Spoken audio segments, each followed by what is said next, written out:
Vivimos rodeados de una fuerza invisible que, dicta el movimiento de casi todo en nuestra infraestructura moderna. Totalmente. Es el responsable de la automatización en las fábricas, es el corazón de los vehículos eléctricos y, francamente, es la base de la red de energía global. Sin embargo, rara vez hay una pausa para analizar cómo gobernamos esta fuerza realmente. Bienvenidos a este nuevo análisis a fondo. Hoy tenemos sobre la mesa un material fascinante que destila los principios de la electrónica. Y muy detallado, por cierto. Muy detallado, sí. Específicamente enfocado en esa frontera donde la electricidad se convierte en magnetismo y el magnetismo en electricidad. Y es un tema fenomenal porque fíjate que rompe con esa barrera de la teoría abstracta pura. Aborda directamente la mecánica de cómo logramos que un flujo de electrones, que es algo imperceptible, genere trabajo físico real y contundente en el mundo material. Claro. La misión de nuestra exploración detallada de hoy es precisamente esa. Queremos desmitificar la ingeniería detrás de esta interacción. Queremos entender la física que permite transformar la energía eléctrica en movimiento. Sin caer en un lenguaje incomprensible. Exacto. Sin abrumar, pero respetando la complejidad técnica que quienes nos escuchas ya manejan perfectamente. Es aterrizar la idea de cómo controlamos lo invisible. Ok, vamos a desempacar esto empezando por el momento histórico que fracturó la física clásica y demostró que la electricidad y el magnetismo son, dos caras de la misma moneda. Fíjate que ese punto de partida es fundamental. Durante siglos, la ciencia trató a la electricidad estática y a los imanes naturales como dos disciplinas completamente divorciadas. No tenían nada que ver. Nada. Hasta que un experimento muy elegante demostró lo contrario. Imaginemos el escenario del experimento de Ørsted. Hay una brújula de mano sobre una mesa, estabilizada, apuntando al norte magnético tranquilamente. Al lado, un simple cable recto de cobre. Un montaje súper sencillo. Sí, muy básico. Mientras el circuito está abierto, la aguja ni se inmuta. Pero en el instante en que se energiza ese cable con apenas, 3.7 o 5 voltios, la aguja se desvía violentamente. Sí. No es una fluctuación sutil provocada por el viento. Es una reacción magnética instantánea y perpendicular al cable. Lo fascinante aquí es que el campo magnético no fluye por el interior del cable como si fuera agua en una tubería. Claro. Al circular la corriente, el campo se estructura alrededor del conductor, en el espacio vacío. Haz de cuenta que va formando cilindros concéntricos de fuerza magnética. Pasamos de recolectar piedras magnéticas en la naturaleza a tener literalmente un imán bajo demanda. Y esa es una distinción enorme, porque el campo magnético generado eléctricamente es 100% maleable. Totalmente controlable. Si se requiere más fuerza, simplemente se eleva el amperaje y el campo se intensifica. Si se necesita detener una máquina, se corta la corriente y el campo colapsa en milisegundos. Se apaga y ya. Y ya. E incluso, si se invierte la polaridad de la fuente, la aguja de la brújula gira hacia el lado opuesto. Es un control vectorial absoluto. Y al tener esa capacidad de modular la intensidad, la duración y la dirección del campo magnético, pues los ingenieros obtuvieron la herramienta definitiva. Ya no se dependía de las propiedades fijas de un material ferromagnético natural, o sea, de un imán de refrigerador. Se creó un músculo electromagnético capaz de flexionarse a voluntad mediante algoritmos y microcontroladores. Yo siempre he estado fascinada con esa transición. Es que es un salto tecnológico brutal. Pero claro, un cable recto energizado tiene una deficiencia de diseño muy evidente, la eficiencia. Sí, es un problema grave. El campo magnético está ahí, pero se dispersa por todo el espacio circundante. Es energía radiando en 360 grados hacia la nada. Estás tirando energía electromagnética al vacío, básicamente. Y la física de campos dicta que la fuerza disminuye drásticamente con la distancia. Para realizar trabajo mecánico útil, esa dispersión es inaceptable. Pero la solución a esa dispersión es de una elegancia brutal, y es la bobina. Al tomar ese mismo cable y enrollarlo sobre un eje, creando espiras sucesivas, se altera la geometría del campo por completo. Es un cambio de paradigma. Las líneas de fuerza individuales de cada vuelta se alinean y se suman a las de sus vecinas. Entonces, se empaqueta toda esa fuerza dispersa en un cilindro súper concentrado. Es sumar vectores direccionales. En lugar de un campo débil y expansivo que no sirve para mucho, obtienes un flujo magnético denso que atraviesa el centro geométrico de la bobina. Ahora bien, el aire que queda en ese centro hueco presenta un problema grave. El famoso problema del aire. Exacto. En términos de ingeniería magnética, el aire tiene una reluctancia altísima, o sea, opone una resistencia monumental al paso de las líneas de flujo. Al contrarrestar esa reluctancia del aire, los apuntes muestran cómo se introduce un núcleo ferromagnético. Digamos, un cilindro de hierro o hasta un clavo común. Un clavo sirve perfecto para el experimento. Al colocar este metal en el centro de la bobina, el flujo magnético encuentra un material que es, esencialmente, una pista de alta velocidad. El hierro canaliza y densifica las líneas de fuerza de una manera exponencial en comparación con el aire. Es una autopista magnética. Justo eso. Hay una evidencia visual increíble en las fuentes. Si se espolvorea limadura de hierro sobre una hoja de papel colocada sobre la bobina, sin corriente no hay nada, pero al energizarla, se hace visible esa nueva estructura fuertemente concentrada.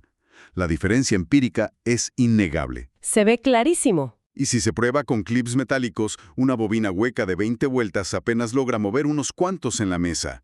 Pero al introducir el núcleo de hierro y subir a 40 o 50 vueltas, la fuerza de atracción se vuelve violenta. Y hay que aclarar que el hierro no está aportando energía extra al sistema. Simplemente está optimizando el camino, reduciendo la reluctancia casi a cero dentro de la bobina. Sin embargo, el flujo magnético eventualmente tiene que salir del hierro y cruzar el aire para interactuar con la pieza que queremos mover. Inevitablemente. Y ese espacio físico entre el núcleo y el objetivo es lo que conocemos como el entrehierro. Y ese pequeño espacio de aire, el entrehierro, es verdaderamente el antagonista en el diseño de cualquier máquina eléctrica. Está cañón el impacto que tiene. No es solo un detalle teórico para un examen de física. Piensa en el desarrollo de los motores de tracción para vehículos eléctricos modernos. Los equipos de investigación y desarrollo invierten millones de dólares y miles de horas de simulación computacional solo para reducir el entrehierro en fracciones de milímetro entre el estator y el rotor. Fracciones de milímetro. ¡Fracciones! ¿Y por qué tanta obsesión? Porque cada micra extra de aire requiere que la batería entregue más amperaje para empujar el campo magnético a través de esa brecha. Eso drena la autonomía del vehículo y genera calor excesivo. Minimizar el entrehierro es una misión crítica de la ingeniería de la eficiencia. Entonces, ¿qué significa todo esto en la práctica? Tenemos corrientes que generan campos, geometrías de bobinas que los empaquetan, núcleos que optimizan su densidad y tolerancias mecánicas que luchan contra el entrehierro. Esta combinación de factores nos da tres aplicaciones mecánicas fundamentales que sostienen a la industria. Al dominar estas variables, se construyen los actuadores que conectan el mundo digital con el mundo físico, comenzando con el aislamiento galvánico perfecto, el relé. El relé es una obra maestra del control. Utiliza un pequeño electroimán para atraer mecánicamente una armadura que cierra o abre un juego de contactos de alta potencia. La genialidad radica en la separación física. Ese es el punto clave. Un microprocesador extremadamente sensible puede enviar una señal de 5 voltios a la bobina del relé y el campo magnético resultante mueve un interruptor que enciende una bomba industrial de 480 voltios. Sin tocarse. Exacto. No hay conexión eléctrica directa entre la tarjeta de control y el motor pesado. El único puente es el magnetismo cruzando el espacio. Actúa como un traductor seguro entre la lógica de control, que es muy delicada, y la fuerza bruta industrial. Ahora, si lo que se busca es acción mecánica directa y lineal, el diseño evoluciona hacia el solenoide. En el solenoide, el núcleo no es fijo como en un electroimán normal. Es un émbolo móvil de metal ferromagnético. Al energizar la bobina, el campo magnético succiona violentamente este émbolo hacia el centro, buscando reducir la reluctancia del sistema. Es un movimiento muy brusco. Es un golpe lineal contundente, perfecto para abrir válvulas de alta presión o accionar mecanismos de bloqueo automáticos en milisegundos. Es pura fuerza de impacto. Pero el clímax del diseño electromagnético, donde la ingeniería realmente brilla, se da cuando logramos engañar a la física para que ese movimiento lineal no se detenga, Ándale. sino que se convierta en una rotación infinita. Hablamos del motor de corriente directa. El motor DC es un juego perpetuo de persecución magnética. En lugar de un solo campo intentando estabilizarse, se tienen bobinas energizadas en un rotor móvil que interactúan contra un campo magnético estacionario, el estator. Exactamente. Los campos se repelen mutuamente, forzando al rotor a girar. Pero justo cuando el rotor está a punto de alcanzar una posición de equilibrio magnético, el diseño mecánico invierte la polaridad de las bobinas del rotor. Los polos vuelven a ser iguales, se repelen de nuevo y el eje se ve obligado a seguir girando. Es una transformación continua y súper elegante de electrones en torque rotatorio. Es la cristalización del concepto de Oersted llevado a escala industrial. Usamos la inestabilidad magnética controlada para mover cintas transportadores, ventiladores de enfriamiento, brazos robóticos, lo que sea. Aquí es donde se pone realmente interesante, porque la física nunca funciona en una sola dirección. Nunca. Si un flujo de electrones a través de un alambre crea un campo magnético, la comunidad científica del siglo XIX se volcó a buscar la magia inversa, es decir, generar electricidad a partir del magnetismo. Y ahí entra la inducción electromagnética de Michael Faraday. Pero la naturaleza impuso una condición monumental para que este fenómeno ocurriera. La electricidad no se genera simplemente por la presencia de un imán, por más grande que sea. La condición innegociable, la trampa, digamos, es que el campo magnético tiene que estar cambiando. Es un detalle contraintuitivo, porque uno pensaría que a más magnetismo, más electricidad. Se podría colocar el imán de neodimio más potente del planeta adherido a un bloque de cobre hiperpuro, y un multímetro conectado al cobre registraría 0 voltios. Absolutamente nada. Nada. El reposo magnético no induce corriente. 0. La fuerza electromotriz, o sea, el voltaje, solo se induce cuando las líneas de flujo magnético cortan transversalmente al conductor, o cuando la intensidad del campo fluctúa. Se necesita movimiento o variación temporal. Acercar un imán, alejarlo, o lo que es más eficiente en la industria sin partes móviles, utilizar un electroimán y variar la corriente que lo alimenta. Claro. Esa perturbación del espacio es lo que arranca los electrones de sus órbitas en el cobre y los obliga a fluir. Y comprender que la variación es el motor de la inducción nos lleva al corazón de nuestra infraestructura energética, que es el transformador. Sin este componente, la red eléctrica moderna simplemente colapsaría por ineficiencia térmica. Un transformador básico consta de 2 bobinas independientes enrolladas alrededor de un núcleo de hierro común, pero aisladas eléctricamente entre sí. Y aquí es donde la corriente alterna demuestra su superioridad absoluta para la distribución masiva. Al inyectar corriente alterna en la primera bobina, el flujo de electrones está invirtiendo su dirección 60 veces por segundo. Lo que produce un campo magnético que se expande, colapsa, invierte su polaridad y vuelve a expandirse de manera furiosa y constante. No se queda quieto nunca. Exacto. Y ese campo variable viaja por la autopista de baja reluctancia, que es el núcleo de hierro, atraviesa las espiras de la segunda bobina y, como está en constante cambio, induce un nuevo voltaje en ese circuito secundario. La energía salta de una bobina a la otra cruzando una frontera invisible. Y la magia matemática de esto, que es lo que revisan los apuntes, es que alterando la proporción de vueltas entre la bobina primaria y la secundaria, podemos escalar el voltaje.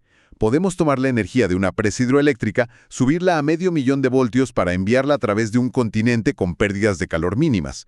Y luego, usando otros transformadores en el destino, bajarla a 120 voltios seguros para una zona residencial. Si conectamos esto con el panorama general, vemos el ciclo perfecto de la ingeniería humana.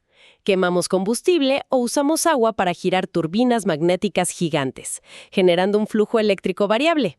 ¿Sí? Magnético dentro de un motor para mover una máquina, del movimiento al electrón y del electrón al movimiento. Es una simetría técnica impresionante, de verdad. Y para ilustrar esta dinámica a una escala microscópica, las fuentes proponen un ejercicio práctico muy cautivador, el famoso motor casero, que destila todas estas leyes de las que hablamos en un ensamble diminuto. Es un proyecto clásico. Consiste en una pila AA, un par de clips metálicos desdoblados haciendo de soportes, un pequeño imán de neodimio en la base y una bobina hecha con un alambre de cobre esmaltado enrollado sobre sí mismo, unas 8 a 12 vueltas. A simple vista parece un juguete de feria de ciencias para niños, pero la genialidad del diseño recae en un detalle de ensamblaje que replica exactamente un conmutador industrial. Las instrucciones dictan que los extremos rectos del cable de la bobina descansarán sobre los clips para formar el eje de rotación, pero el tratamiento del alambre es vital aquí. En el extremo izquierdo se debe lijar todo el esmalte aislante del cobre en los 360 grados del alambre, quitarlo todo. Sin embargo, en el extremo derecho se requiere una precisión casi quirúrgica. Solo se debe raspar el esmalte en la mitad superior del alambre, dejando la mitad inferior con el recubrimiento plástico intacto. Y eso lo cambia todo. Si remueves el esmalte por completo en ambos lados, el motor simplemente hace un corto, se alinea con el campo del imán base y se bloquea magnéticamente. Se queda atascado. Exacto, no hay rotación. Al dejar la mitad del aislante en uno de los lados, creas un interruptor mecánico automatizado por la propia rotación. Porque cuando la parte desnuda del cobre hace contacto con el clip, el circuito se cierra. La bobina se convierte en un electroimán de inmediato, el imán inferior la repele y le da un fuerte impulso rotatorio. Pero al dar media vuelta, justo cuando el campo magnético intentaría frenar la bobina para alinearla, la sección con esmalte aislante toca el clip. El circuito se abre repentinamente.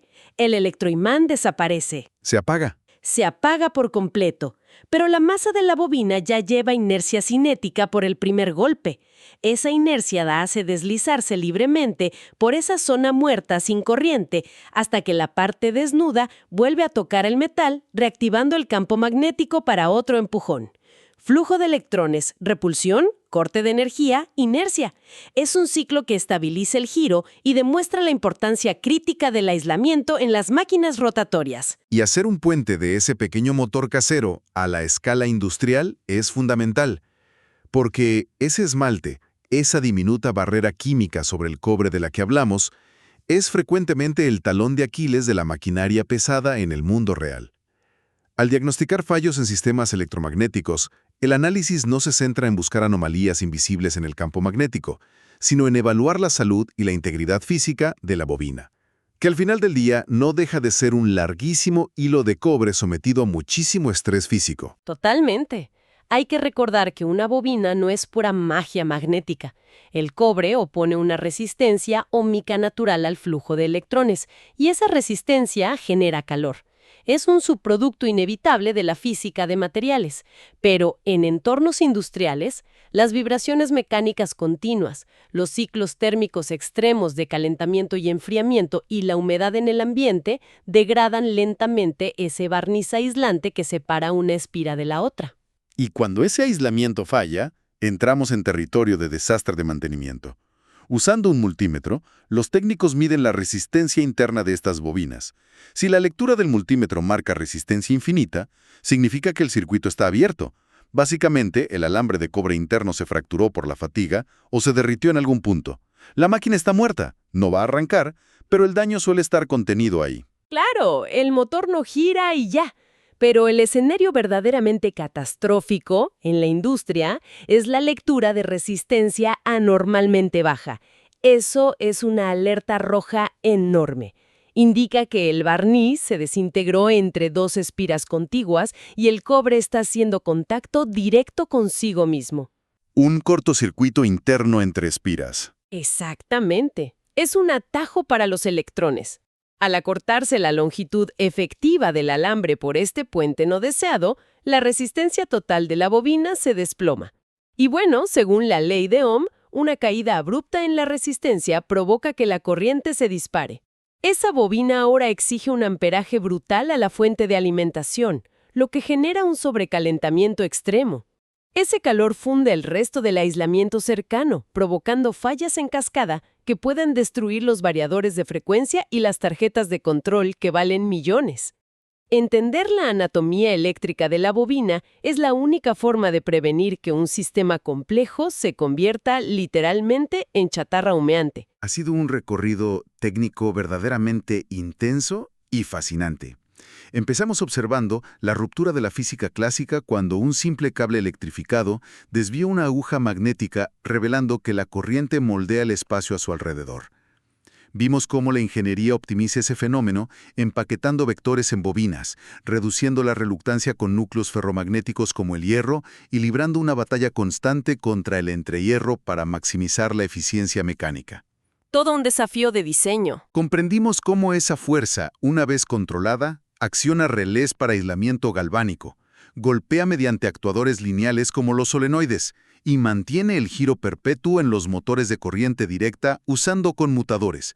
Y finalmente, analizamos la inducción variable, ese proceso mágico de variación temporal que permite a los transformadores distribuir energía a escala continental y que depende, irónicamente, de la frágil integridad de un barniz aislante microscópico. Es un conjunto de principios físicos interconectados de manera brillante. Modulamos una fuerza invisible con una precisión microscópica para sostener básicamente toda la civilización moderna. Así que, para quienes nos escuchan, la próxima vez que oigan el fuerte chasquido de un contactor industrial, o sientan el torque inmediato al acelerar un vehículo eléctrico, o simplemente vean las imponentes torres de alta tensión cruzando el horizonte durante un viaje, recuerden la enorme complejidad de lo que están presenciando. Es una arquitectura súper sofisticada basada en obligar a los electrones a crear campos magnéticos y a los campos magnéticos a mover electrones. Esto plantea una pregunta importante. Un ejercicio mental, si me permites, para llevar esta teoría a una escala planetaria. A ver, aterricemos esa idea para cerrar. Estoy listo. Si consideramos que absolutamente toda nuestra infraestructura de supervivencia, desde las redes de telecomunicaciones y los generadores de las plantas nucleares, hasta la red de distribución eléctrica global de la que hablamos, requiere de una estabilidad predecible y milimétrica en la inducción de estos campos magnéticos artificiales, ¿qué le sucedería verdaderamente a nuestra tecnología si la dínamo geológica del propio planeta Tierra, o sea, nuestro inmenso campo magnético natural, experimentara una fluctuación brusca o una inversión rápida de polos? ¡Wow!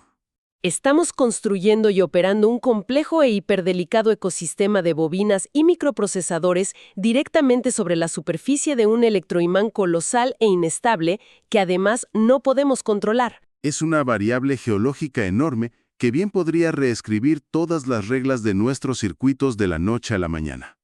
Con esa idea súper provocativa en el aire, cerramos el análisis de hoy. Muchas gracias a todos los que nos acompañaron en esta inmersión profunda. Nos escuchamos en el próximo Análisis a Fondo.